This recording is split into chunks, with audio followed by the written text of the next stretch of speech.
নমস্কার বন্ধুরা, প্রথমেই ট্যুর ফান অ্যামিউজমেন্ট চ্যানেলে আপনাদের সকলকে স্বাগত। আমরা একটি নতুন ভিডিও নিয়ে এসেছি আজকে, তা হলো পুরুলিয়ার অন্যতম আকর্ষণ গড় পঞ্চকোট। গড় পঞ্চকোটের নাম আপনারা অনেকেই শুনেছেন, অনেকেই ঘুরেছেন, কারণ প্রায় সারা বছরই এই গড় পঞ্চকোটে আসেন প্রচুর ভ্রমণ পিপাসু মানুষ। সমতলে গড় পঞ্চকোট রাজাদের রাজত্বের ধ্বংসাবশেষ দেখতে পাওয়া যায়, কিন্তু মূল আকর্ষণ আছে গড় পঞ্চকোট পাহাড়ের ওপর। প্রায় 700 থেকে 800 ধাপ উপরে একটি মন্দির আছে, যা ঐতিহাসিক নিদর্শনের অন্যতম সাক্ষী হিসেবে আজও অটুট। পাথরের সিঁড়ি, পাশে ঘন জঙ্গল, সেই পেরিয়ে উঠতে হবে মন্দির দেখার জন্য। তবে বয়স্ক মানুষদের বলবো না ওঠার জন্যেই, কারণ অনেকটা ধাপ উঠতে হবে এবং কোনো রেডিমেড সিঁড়ি নয় কিন্তু এগুলো। আসুন ভিডিও দেখতে দেখতে আমরা ইতিহাসটাও জেনে নিই। সংক্ষিপ্ত ইতিহাসে বলতে গেলে পঞ্চকোট রাজবংশের রাজপুরোহিত ও সভাপণ্ডিত রাখালচন্দ্র চক্রবর্তী, সালটা 1877 থেকে 1943 খ্রিস্টাব্দ পর্যন্ত। এই মহাশয় রাখাল চক্রবর্তীর প্রণীত পঞ্চকোট ইতিহাস থেকে জানা যায়, মহারাজ বিক্রমাদিত্যের উত্তরপুরুষ উজ্জয়িনী নগরীর ধারে রাজ্যের মহারাজা জগদ্দেও সিংহের পুত্র দামোদর শেখর সিংদেও, যে শেখর রাজবংশের সূচনা প্রতিষ্ঠা করেছিলেন, সেই রাজবংশের 31তম রাজা কীর্তিনাথ শেখর রাজ্যাভিষেক হয় 926 খ্রিস্টপূর্বাব্দে। পরে কোনো এক সময় তার রাজধানী পাড়া থেকে পঞ্চকোট পাহাড়ের দক্ষিণ পাদদেশে স্থানান্তরিত করেন। এখানে প্রায় 30 জন রাজা দীর্ঘ 800 বছর ধরে বংশ পরম্পরা রাজত্ব করে এসেছেন। 1750 খ্রিস্টাব্দে মহারাজ শত্রুঘ্ন শেখরের আকস্মিক মৃত্যুর পর সিংহাসন নিয়ে একাধিক নৃশংস রক্তক্ষয়ী সংঘর্ষের ফলে রাজধানী প্রথমে মহারাজনগর, পরে 1762 থেকে 63 সালে রামবনি মৌজা, 1793 সালের পর কিশোরগড় এবং অবশেষে 1832 সালে কাশীপুরে স্থানান্তরিত করা হয়। দীর্ঘদিন ধরে এখানে রাজধানীটি পরিত্যক্ত অবস্থায় পড়ে থাকায় প্রয়োজনীয় রক্ষণাবেক্ষণের অভাবে এবং কালের নিয়মে স্থাপত্যগুলি ধ্বংসস্তূপে পরিণত হয়। আপনারা দেখতে থাকুন। ভিডিওটি ভালো লাগলে আপনারা অবশ্যই লাইক এবং সাবস্ক্রাইব করবেন, আপনাদের মূল্যবান কমেন্ট পাঠাবেন। ধন্যবাদ।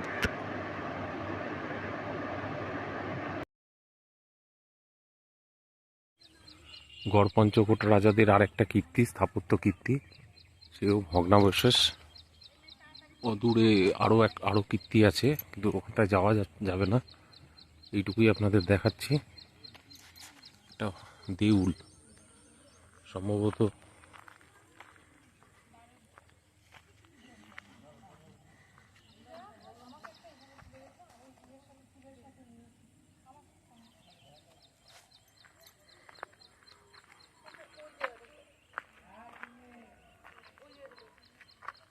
আর পিছনে সুন্দর পাহাড়।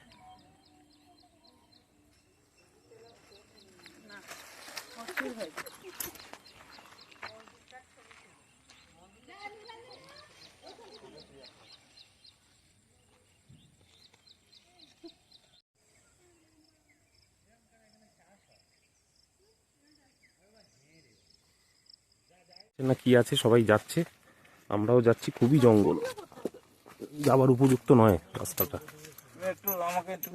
হ্যাঁ হ্যাঁ হ্যাঁ, নিয়ে নিয়েছি। হ্যাঁ, এই একটা অ্যাডভেঞ্চার বটেই, কিন্তু আমাদের আজকে ট্রেন ধরার তাড়া আছে। আবার এখনো 2টো স্পট বাকি আছে, খাওয়া হয়নি তারপরে এখনো।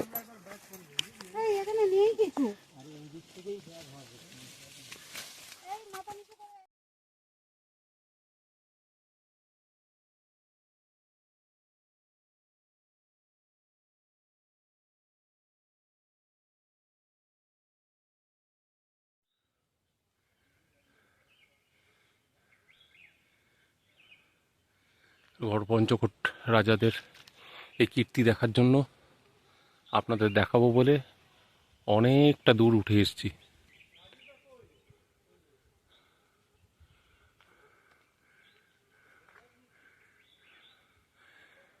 চারিদিকে পাহাড় জঙ্গল, আর এই ওদের গেট ছিল।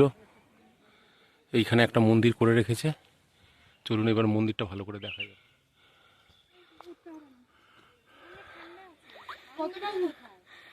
কতটা উঠেছি দেখেছিস? কোথায় উঠেছি? হোগা হোগা আচ্ছা হোগা শঙ্করের হাই প্রেশার না। এই কষ্ট আছে উপরে তো। ওই সোহিনী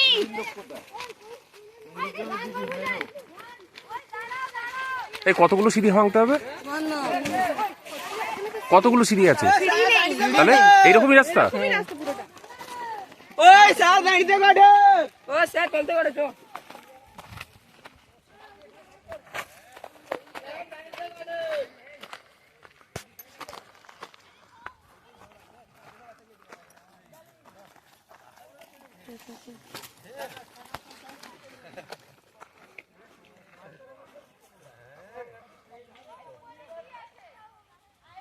তারপরে কি হলো?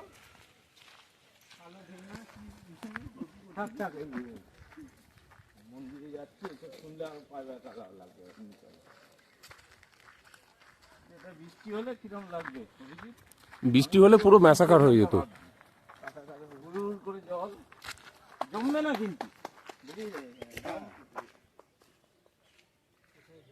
চারিদিকে পাখির ডাক আর নিস্তব্ধ, শুধু টুরিস্টের আনাগোনা।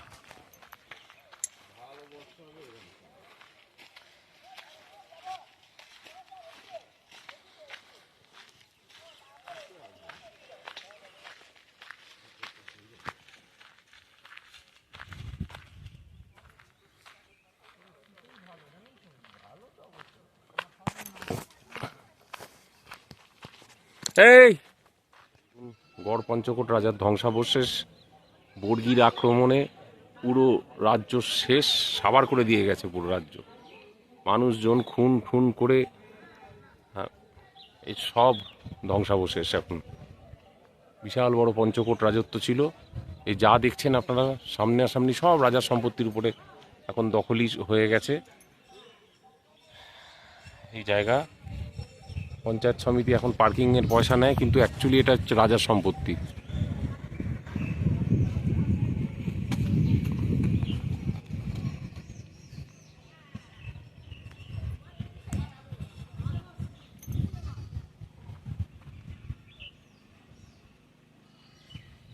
আপনারা চলুন এগিয়ে দেখাচ্ছি আমরা কত বছর আগে, সেটা আমরা পরে জানিয়ে দেবো আপনাদের।